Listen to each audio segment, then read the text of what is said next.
तो hello everyone, सभी प्यारे साथियों को नमस्कार, जय हिंद। क्या हालचाल है भाई आप सभी के। आई होप आप सभी ठीक होंगे, आपकी तैयारी अच्छी चल रही होगी। कल अपन ने एक ट्वीट देखा, आलोक राज सर के द्वारा जो ट्वीट किया गया था उसमें जानकारी दी गई थी कि भाई जल्दी ही सीईटी के ऊपर है वो अपडेट आपको देखने को मिलेगी। या तो सीईटी में कुछ परिवर्तन किया जाएगा, जो सीईटी का जो मेन खाका है उसमें कुछ परिवर्तन हो सकता है, या सीईटी के नोटिफिकेशन से जुड़ी हुई कोई चीजें हैं वो आपको देखने को मिल सकती है, यानी इस वीक के अंदर या अगले वीक के अंदर। तो आपके काफ़ी ज़्यादा डाउट्स आए थे, वो सारे डाउट्स मैंने सॉल्व करने की इस वीडियो में मैं कोशिश करूंगा कि भाई पुरानी सीईटी और नई सीईटी दोनों में मेजर डिफरेंस क्या रहेगा, और सीईटी के जो प्रीवियस ईयर्स पेपर हैं वो आपको कहाँ पे मिलने वाले हैं, प्रीवियस ईयर्स पेपर में कौन से सब्जेक्ट से कितने प्रश्न पूछे गए थे, है ना। मेजर यही सवाल है आपके। तो देखो, प्रीवियस ईयर्स जो पेपर हैं वो आपको जयपुर क्लासेज ऐप पर मिल जाएंगे free of cost. Jaipur classes app पर मिल जाएंगे, और जो ये स्क्रीन पे नंबर दिए जा रहे हैं ना नीचे, इन पे आप अगर डायरेक्टली मेरे को मैसेज करोगे तो मैं आपको ऐप का लिंक सेंड कर दूंगा, वहां से जाके आप प्रीवियस ईयर्स पेपर है वो प्राप्त कर सकते हो। सीईटी के सीईटी का नोटिफिकेशन है वो देख लेना, फरवरी के लास्ट में या मार्च फर्स्ट तक आपको देखने को मिल जाएगा। क्या क्या इसमें बदलाव हो सकते हैं वो देखो, कंप्लीटली मैंने पीडीएफ है आपके लिए, पीपीटी है बना के लाया हूँ भाई। वीडियो को लाइक ज़रूर किया करो, काफ़ी चीज़ें, इन चीज़ों को करने में हमारी काफ़ी ज़्यादा एनर्जी लगती है, तो थोड़ा सा आपका भी बनता है कि भाई आप वीडियो को लाइक ज़रूर करें और कमेंट ज़रूर करें इसमें और क्या सुधार हम कर सकते हैं, ठीक है ना भाई। सीईटी एग्जाम 2026 नई रणनीति क्या हो सकती है, नए नियम क्या हो सकते हैं, साथ में ही 2024 और 2026 दोनों में क्या डिफरेंस होगा, है ना। 2024 वाले में क्या नियम थे और 2026 वाले में है वो क्या नियम हो सकते हैं।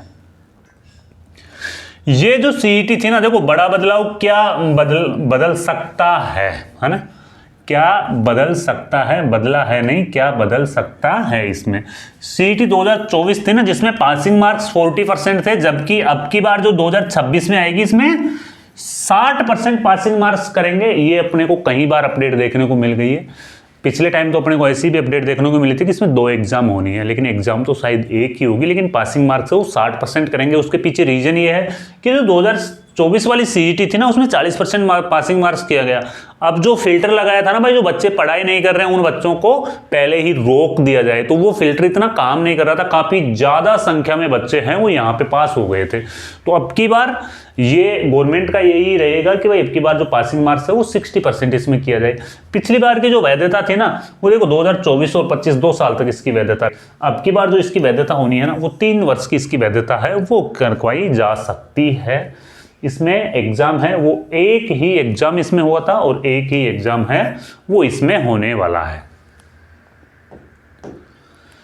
देखो जो पात्रता है ना 12वीं स्तर वाली और आपके स्नातक स्तर वाली, दोनों की ही यानी कि फॉर्म है ना और वो एग्जाम है ना वो लगभग आसपास के टाइम में इसके भरे जाएंगे। तो फरवरी मार्च तक इसके फॉर्म भरने की पूरी संभावना है भाई। फरवरी मार्च तक इनके फॉर्म है वो भरवाए जाएंगे। इसका रीजन ये भी है कि 12th स्तर की जो सीईटी और ग्रेजुएशन स्तर की जो सीईटी है उनका जो फरवरी चल रही है ना उसमें ये एक्सपायर होने वाली है, दोनों ही इनका जो टाइम है ना वो एक्सपायर होने वाला है। तो नई सीईटी नई वैकेंसी जब भी आएगी जब सीईटी क्वालिफाई आप हो जाओगे। मई जून तक इसकी एग्जाम होगी, इससे ज़्यादा लेट है वो एग्जाम नहीं होगी। मई जून तक इसकी एग्जाम होने की पूरी संभावना है। देखो अगर सीईटी पास करोगे तब ही आपकी भाग्य का ताला है ना वो खुलेगा। सीईटी पास करोगे तभी भाग्य का ताला खुलेगा। पिछली सीईटी में कितने बच्चे मिस हो चुके हैं। अभी 10,000 की एलडीसी की भर्ती चल रही है ना, और 10,000 की एलडीसी की भर्ती इसी वजह से अटकी है, इसी वजह से बच्चे उसमें फॉर्म नहीं भर पाए क्योंकि वो सीईटी क्वालिफाई नहीं थे। जो सीईटी क्वालिफाई है वो तो उसमें फॉर्म भर रहे हैं, है ना। तो जो बच्चे सीईटी क्वालिफाई है वो बच्चे उसमें फॉर्म भर रहे हैं, और जो सीईटी क्वालिफाई नहीं है वो फॉर्म नहीं भर पाए हैं उसमें।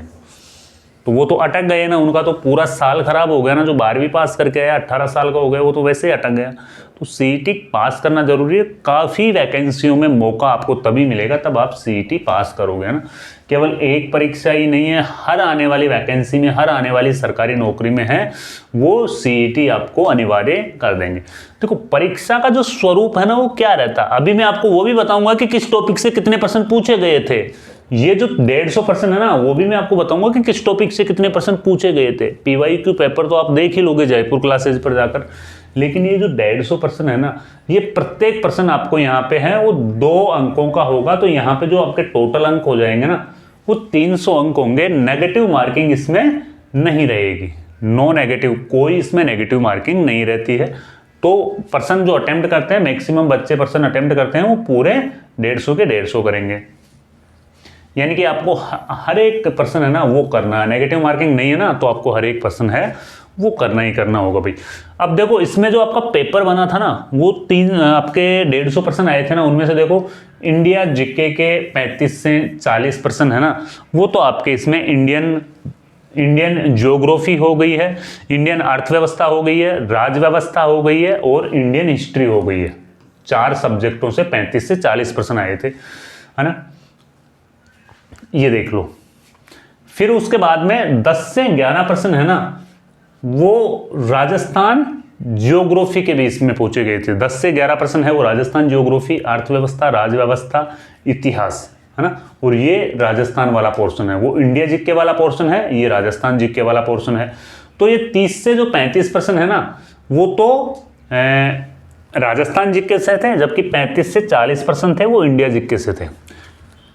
यहाँ से 35 से 40% पूछे गए, यहाँ से 30 से 35% पूछे गए। ये सब्जेक्ट रही थी।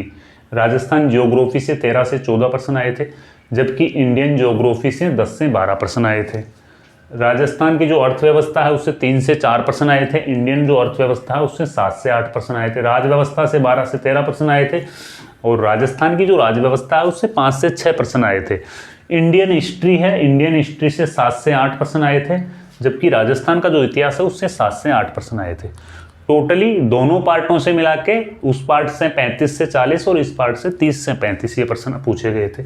इसके अलावा और अलग अलग सब्जेक्ट रहे थे, जैसे जीएस आपके जनरल साइंस से 10 से 11% पूछे गए थे। उसी पेपर में आपके रीजनिंग के 9 से 10% आए थे।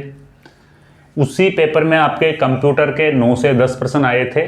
गणित के भी इसमें 7 से 8% है, वो पिछले पेपर में पूछे गए थे। देखो जीके पोर्शन से तो अच्छे प्रश्न पूछे गए, इंडिया जीके हो चाहे राजस्थान जीके हो, लगभग यहाँ पे 65 से 70% दोनों पार्ट से हो गए, है ना। इंडिया जीके और राजस्थान जीके से 65 से 70% हो गए दोनों पार्ट से। फिर उसके बाद में ये जीएस के 10 से 11, रीजनिंग के 9 से 10, कंप्यूटर के 9 से 10, गणित के 7 से 8%। और देखो हिंदी के प्रश्न भी यहाँ पे हैं, वो 15% आपको पूछे गए थे भाषा से संबंधित। इंग्लिश के भी 13 से 14% पूछे गए थे उस पेपर में। जैसा कि आप पेपर देख रहे हो, देखो सीईटी का सिलेबस काफ़ी बड़ा है। अगर सीईटी का सिलेबस आप करोगे तो जो इससे जो निचले लेवल की वैकेंसी है ना वो आपको काफ़ी ईजी लगने लग जाएगी, है ना। इन दोनों सब्जेक्ट से कुल 28 से 29% पूछे गए थे भाई। हिंदी और इंग्लिश के 28 से 29% पीवाईक्यू यानी प्रीवियस ईयर्स पेपर में पूछे गए थे। करंट अफेयर्स के भी 4 से 5% पूछे गए थे और अन्य जो अपने स्टैटिक जीके में आते हैं, अन्य टॉपिक आते हैं, उससे 7 से 8% पूछे गए थे, है ना। छोटी छोटी चीज़ों पे भी आपको ध्यान देना है ताकि आपका जो स्कोर है वो कैसे भी करके 60% आप है वो पार कर सको, है ना। देखो लैंग्वेज का जो अब अपन इसका अगर पूरा रोड मैप बनाते हैं ना, पूरा रोड मैप बनाते 150 प्रश्नों का, तो कितने %? 45% तो इसमें राजस्थान जीके और इंडिया जीके आती है। मतलब बड़ा जो पार्ट रहेगा आपका 45% जो है ना वो राजस्थान जीके और इंडिया जीके का पार्ट है।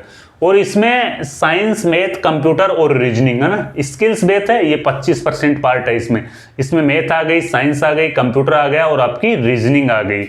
लैंग्वेज बेस्ड यानी कि आपकी हिंदी और इंग्लिश के 20% पार्ट है वो इसका रहेगा। अदर और करंट अफेयर्स, अदर इसमें आ जाते हैं, साथ में ही करंट अफेयर्स आ जाती है, वो 10% है। तो मोस्ट ऑफली 45% तो जीके का वेटेज रहेगा। जीके के बाद में रीजनिंग, मैथ, साइंस और कंप्यूटर का रहेगा, फिर हिंदी इंग्लिश का रहेगा और फिर अदर का रहेगा। आपको अच्छे से डायग्राम से ये सारी चीज़ें हैं वो समझ में आ रही होगी, है ना। टारगेट आपको क्या करना, अंतिम रणनीति आपकी ये होनी चाहिए, 60% आपका टारगेट होना चाहिए, है ना। टाइमलाइन है वो फरवरी मार्च में है, फॉर्म इसके भरे जाएंगे। यानी कि एग्जाम जो टाइमिंग रहेगा वो क्या रहेगा, नेगेटिव मार्किंग। देखो नेगेटिव मार्किंग इसमें नहीं रहेगी, सभी आपको 150% है वो करना है। एग्जाम ट्रिक है वो आपकी अच्छी होनी चाहिए, सारे प्रश्न है वो आपको यहाँ पे करना है। वैलिडिटी इसकी कितने टाइम की रह सकती है, 3 साल की इसकी वैलिडिटी रह सकती है। भाई तैयारी है वो अभी से शुरू करो, प्रीवियस ईयर्स पेपर देखना शुरू कर दो। सीईटी बेड़ा पार हो जाएगी आपकी, तो सारी एग्जाम आपकी बेड़ा पार हो जाएगी भाई। ठीक है भाई, मैंने मेरी तरफ से कोशिश करी है कि आपको सारे डाउट्स हैं वो क्लियर हो जाएं। फिर भी अगर कोई डाउट्स रह गया है तो आप मैसेज करो, है ना। आपको वीडियो अच्छा लगा है तो अपने दोस्तों के साथ में शेयर भी इसे करो। मिलते हैं फिर कोई नए वीडियो में नई जानकारी के साथ में। जब तक के लिए जय हिंद, जय भारत।